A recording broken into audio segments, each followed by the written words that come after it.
Hello dear UPSC aspirants, today is 21st January and we are ready with the must-read articles list for 21st January.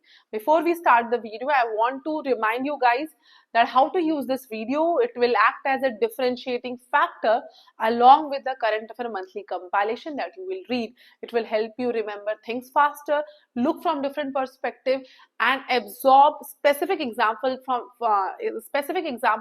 essay and ethics, and also be friendly with prelims based knowledge on day-to-day basis, okay, so that in one day the compilations do not become too hefty on your mind. So let's start today's video and let me make it easier for you. There is nothing on the front page today and we'll get to the page number 5 where there is a very nice article about rising from the ashes inside Bihar school run from cremation ground. So a Bihar school is running in a cremation ground, okay. So amazing person, a 31-year-old teacher Sumit Kumar, who is also a BA LLB, has been educating over 100 slum children at a cremation ground in Muzaffarpur, okay, which is called as 𝐴𝑝𝑛 Pathshala. He has named it 𝐴𝑝𝑛 Pathshala, which is transforming lives of underprivileged children, offering them a chance to break the cycle of poverty and pursue their dreams.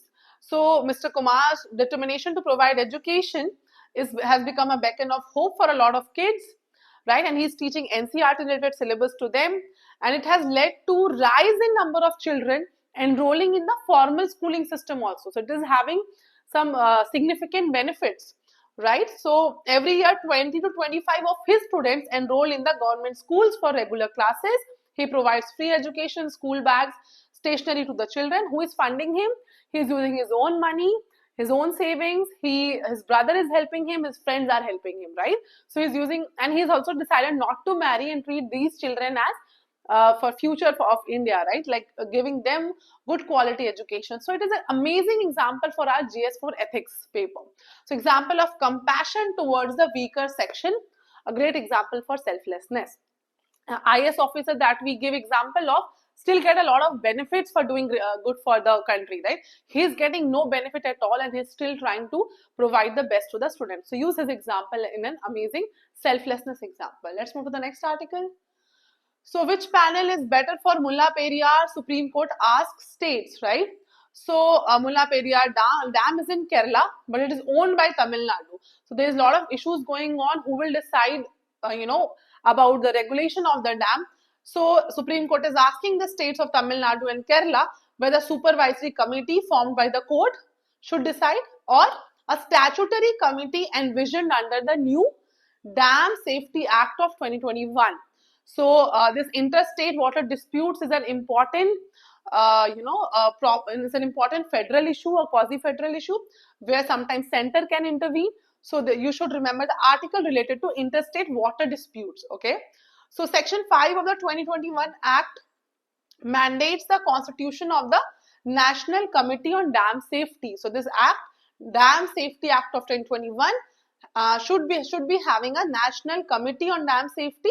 This committee would be chaired by Central Water Commissioner chairperson, right, and will have representation from center and states. The committee's crucial functions under section 6 includes policy, guidelines, standards, prevent disasters related dam failures and maintain safety standards. So you should know about Dam Safety Act and how interstate water disputes can be managed in the country. Several acts and constitutional articles related to it. Let's move to the next article. Yes, we come to the editorial. So this is topic capex quandary. So I have chosen this article. Why? Because recently a lot of reports are coming that economic growth of the country is not going in the, is not getting projected as it should have been, right?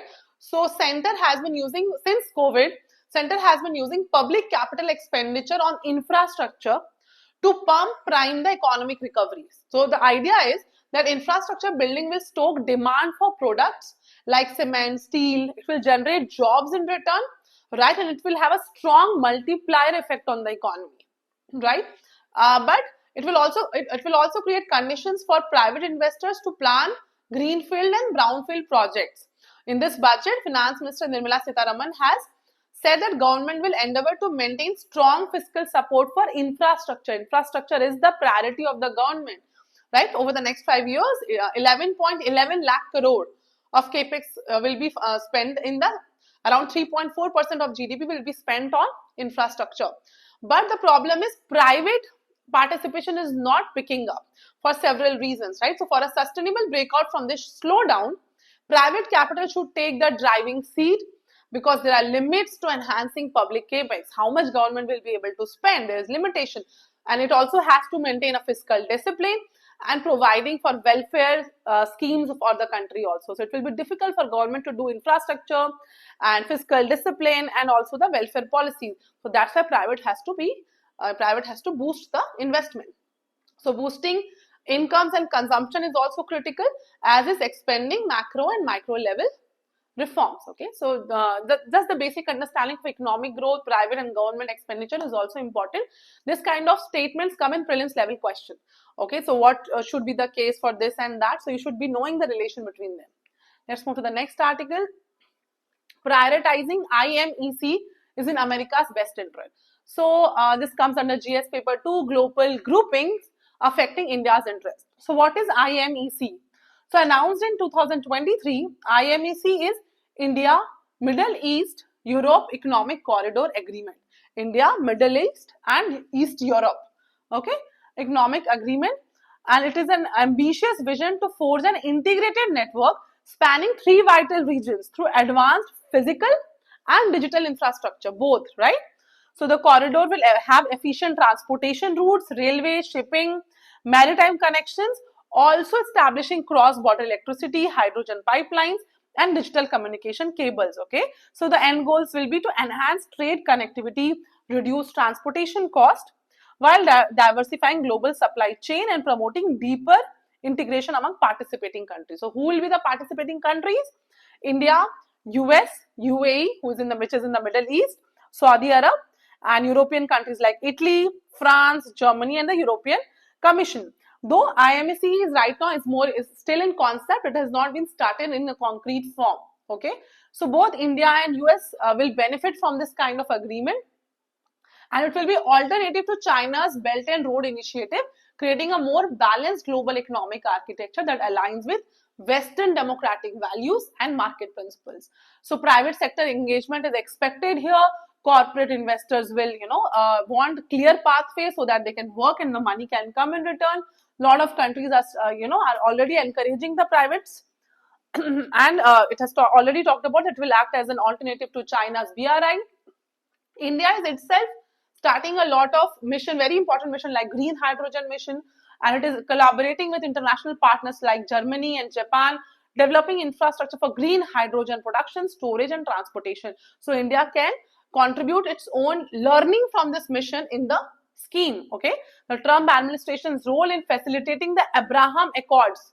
Go and search what is Abraham Accords, and if you know it, please mention in the comments. Okay, it proved instrumental in creating the diplomatic conditions that made IMEC possible. So both US and India should work as a key architect for this for this mission or for this agreement that they are trying to build. Let's move to the next article.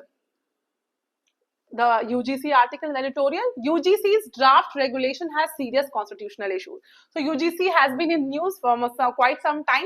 Tamil Nadu CM is raising a lot of concern around it. So we will read about what is UGC and what are the problems in hand. Okay. So the draft regulation by UGC on the selection and appointment of Chancellor of University has evoked a lot of protest by state government. So state governments feel that UGC and its act doesn't have any mention of vice chancellors, how to select vice chancellors, what are the members of the commission that will selection commission that will elect the vice chancellors, and state feels that it comes under State Government Act. Okay, so this is the fight going on between UGC led by governor and then the state government and its act, right? So UGC has sought to amend regulation 2010 that relates to the selection and appointment of vice chancellor by widening the area of selection, with which Tamil Nadu government has problem, right? So UGC declares that professionals with 10+ years of experience in industry, public administration or public policy shall also be considered, but the draft regulation is trying to expand it. Okay, so what is UGC? Some details about UGC which can be asked in GS paper 2 of mains for sure and can also be asked in prelims. So UGC Act 1956 enacted by Parliament made provision for the coordination and determination of standards in universities for the purpose to establish UGC, University Grant Commission. The Act mandates the UGC to take all steps as it thinks fit for the promotion and coordination of universities' quality education, determination and maintenance of standards of teaching. So teacher and its quality it comes under the UGC Act, examination and research in universities. So UGC can allocate funds to the universities, recommend measures necessary for the improvement of university, advise union or state governments on the allocation of grants to universities, collect information on all matters relating to university, etc. Right? So it gives section 26 allows UGC to make regulation for implementing the mandate of the Act and defining the qualification required of person to be the teacher here. Okay, but this article is saying that whether the regulation made by UGC in respect of the selection, qualification and appointment of vice chancellor is consistent with the provision of the UGC Act or not. So it is saying that to lay down the standards of teaching, it is there in UGC, but vice chancellor thing is not the job of UGC. Okay, so what the UGC regulation can be treated as a subordinate legislation. What is subordinate legislation? You should know.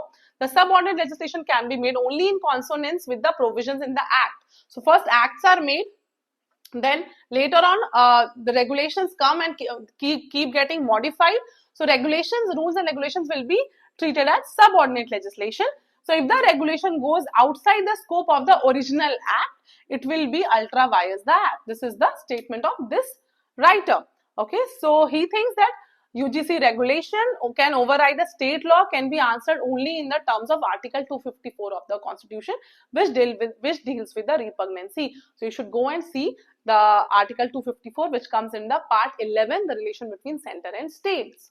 So let's move to the text and context. Has also discussed about UGC, and it has also mentioned the same issues. It is talking about conflicting Supreme Court rulings. So Supreme Court has sometimes taken the favor of UGC rules and governor, and sometimes it has said no, sometimes it has backed the state government law. So there is confusion between Supreme Court benches also on this topic. Okay, so there is no consensus till now. So this is somewhat similar standoff in Kerala and Punjab about the university issue, and given the constitutional significance of the dispute and doctrine ambiguities, a definite ruling where there is a clarity on what should be done should be brought by the Supreme Court. This article is saying. Okay, so the similar thing, there is disagreement between governor and state government that we have talked about. So conflicting Supreme Court rulings. And this article has also talked about the same article, Article 254. It has also mentioned critical constitutional issue, which are being affected in this case is separation of power between center and state, federalism, and basic feature of the Constitution. So Article 254, Clause 1 of the Constitution addresses conflicts between center and state laws. So it states that if a state law is repugnant to a central law on matters of the concurrent list, the central law will prevail and the conflicting part of the state law will be void. Okay, so go and read this article in the Constitution. Let's go to the opinion page again. So UGC is an ongoing thing, but you should have a knowledge how UGC works. Opinion article. Yeah. So now this article talks about judges and jurists. So what are jurists? So we need distinguished jurists as judges, and this article talks about GS paper 2 judiciary vacancy. So jurists and lawyers are different. Okay, jurists are people who have the knowledge of law but are not certified to practice law, and lawyers are certified to practice law and do such things, right? So jurist, you can call them somebody having a knowledge of law. So this person is saying we can also give place to jurists as judges because a lot of countries are already doing it, right? So so he's saying critical aspect of judicial system is effective and timely delivery of justice. There is significant crisis of backlogs in both the judiciary and government. He's also giving a data where 371 posts out of 1122 posts sanctioned across high courts remain vacant. So out of 1122 posts, 371 posts are vacant already. The Allahabad High Court functions at only 50% of total sanctioned strength. So that much vacancy is there, right? And 60 lakh cases are pending across the High Court. So first he is telling the gravity of issue, how many cases are pending. Then he is talking about the pace of collegium recommendation and appointments has increased, but not up to the level of vacancy, right? So it has to be able to match the number of retirements and ever increasing the number of filings, right? A well-staffed judiciary is important. So he is saying that there is a practice amongst a lot of countries to appoint jurists as judges.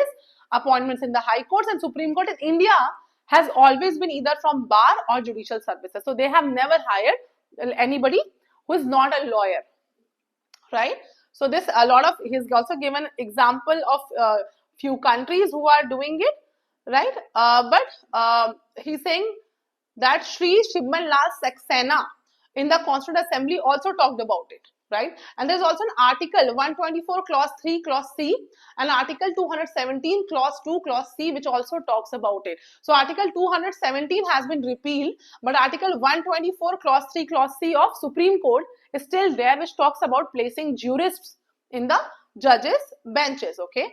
So but there are also challenges because they will not have a courtroom experience, procedural knowledge, and a lot of, they'll have less judicial power, and certain degree of resistance will also come from the judges. So there are some benefits and some challenges of this kind of attempt that he's recommending. So a lot of countries like United States, Poland, Myanmar, Kenya, Thailand allow jurists or professors of law to be appointed to post equivalent to that of the High Court or Supreme Court, right? Because they act as a bridge between academia and practice. So it will be synergistic interaction of legal research with practical aspects of delivering justice, okay? So it's talking about collegium's recommendation should come with a strict time frame and innovative solution as jurists should be tried in India. Let's move to the next article. And one data is important. So China has been investing in Pakistan Gwadar Airport in Balochistan. This is a news from 2016, right? So $230 million has been invested by China, right? So Pakistan largest airport funded and built by countries restive southwest by BJ. So Gwadar Airport is in province of Balochistan. It is a very undeveloped region of Pakistan, which has been decades been the scene of insurgency and by separatists. Okay, so you should remember Gwadar Port in Balochistan region of Pakistan, invested by China. Let's move to the next page. How does welfare politics translate into votes? So welfare schemes is comes under GS paper 2. GS paper 3, inclusive growth. There was a topic about one second. Yeah. So how does welfare politics translate into votes? So in GS paper 3, there was a question in this year 2024 only, that since 1990s there has been several welfare policies. So what was the pattern of those welfare policies till now, and what was the effectivity, what was the efficiency of those policies? It has talked about it like India has a lot of inequality and large population of poor people, right, which is a bigger issue. That's why welfare policies are very important in context of India. So how it has evolved, it is in this paragraph.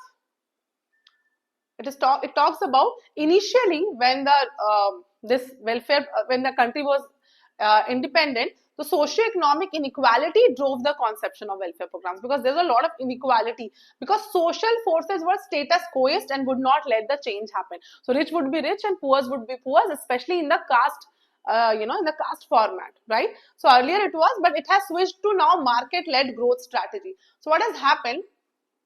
Because of fiscal discipline and increased investment which came with the 1991 liberalization, now it is they started with investing in public goods. When the post 1991, the welfare started investing in public goods like health, education, right? But they started to control that also later on, and they were investing in capacity building investment like infrastructure. But that also took backseat because it was not conveniently materializing with the rhythm of electoral calendar. Because if I am a government and I am investing in some part, by the time the result or output of the investment or capacity building will come, people will not realize, people will not feel the benefit, and they will elect the other government. So the government in power is making sure that when the next election will come, people should know how we have benefited them. They want outputs to come very quickly, right? So it has changed to extreme reliance on technology, cash subsidies, and direct income transfers. That is, output should be more tangible. Welfare delivery has been reduced to putting money in people's hands, right? So giving freedom to choose what they want to do it, and reorganization of public welfare as per market principles. So what these schemes have done, it has recasted citizens as consumers. So now because political parties need voters, so they have converted those voters as consumers, right? So they'll give money in their hand. So it has turned welfare provisioning into opportunity for political parties seeking to mobilize voter support. Okay, so this has a lot of negative impact on long-term economic thinking, strategic provisioning of resources, and capacity building. Long-term growth will be impacted by it, right? So they have reduced inequality, providing a safety net and build national capacity for equitable growth, and they have made it electoral arithmetic of political parties. So a lot of schemes are mentioned: PDS system, Ujjwala, Manrega, Ayushman Bharat, and housing scheme. So this much is sufficient to understand how the schemes have evolved through till since 1991. Let's move to the next article. Yeah, so this is also an interesting thing that is happening. Uttarakhand to roll out uniform civil code by end of January. So how they are doing it? The Uttarakhand cabinet approved the rules for UCC. UCC was passed by Assembly in February 2024, that is an year back, which has kept tribal people out of its ambit. So tribal people's personal laws will not be affected, and complete ban on practices such as halala, iddat, and talaq. Okay, and it wants to ensure that women are given equal rights in matters related to property and inheritance. The code makes it mandatory to register marriage and divorce, failing which the couple concerned will not get the government benefits. And one innovative thing, not innovative, but a very progressive thing that they have brought is the children born out of live-in relationship will be considered a legitimate child of the couple. Okay, so that's a very different thing that they are bringing. For the implementation of UCC, the state government has set up an online portal. How will you register marriage, divorce, rights of inheritance, live-in relationship, and termination of live-in relationship? So you can't just marry as per the personal law. You also have to register on the portal. Then only your marriage will be considered marriage by the government, right? So how they are making it easy for people to register? Common service centers have been authorized by state to take up the registration. How will people do it? In hilly remote areas where internet facility is not good, so the agents of common service centers will go door to door and provide the above facilities. That much is sufficient. Uttarakhand UCC. You can give the example of Uttarakhand. This is about parliament functioning. Our legislature, Lok Sabha Speaker Om Birla urges parties to devise internal code for members. Okay.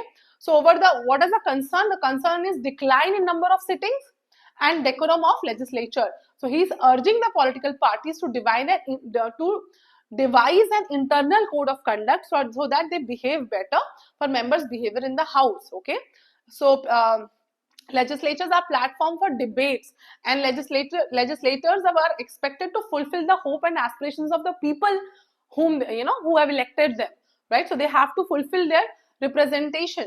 So they should follow constitutional propriety and must respect parliamentary tradition while expressing their viewpoints. Let's move to the next article. So the last article is on the science and tech. So this article is also very small. You just need to know what is happening in science and tech world, right? I have not taken much of this. The entire article is not important. Newfound nerve muscle crosstalk shows exercise help neurons grow. Okay, so till now the conventional concept of nerve muscle interaction emphasized the nerves control over muscles. Okay, so the nerves control our entire muscles. However, the new research is saying that if you stimulate your muscles, that could also encourage nerves to form. So not just nerve controls muscles, muscles can also control nerves. That is what this article is trying to say. There's a new research which is talking about it. And this can lead to new pathways for reparative therapies and perhaps even cures for neurodegenerative disorders. A lot of neurological diseases can be helped with it by giving them good muscular treatment. So a word is mentioned here, myokines, like growth factors, RNA and other proteins. So what is myokines? These are biochemical soup of proteins secreted by muscles, some of which may be useful to neurons. So you should know what is myokines. Myokines are secreted by muscles nearly all the time, but they are produced more when you exercise. Okay, so this much is only important here. The researchers found that mechanical stimulation greatly enhanced neuronal growth. The growth level of the mechanically exercised neurons was on average equivalent to those exposed to myokine stimulation.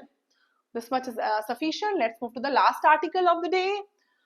So recently a lot of fire is ongoing in Los Angeles, which is related to climate change. So scientists are thinking how to help such issues, right? So they are thinking satellite projects aims to head off future wildfires. It comes under GS paper 3, how you can use satellites. So scientists and engineers hope the growing availability of satellite data can help them save these problems, can help them save people's lives. Okay, so satellites can detect from space areas that are dry and prone to wildfire outbreaks, actively flaming and smoldering fires.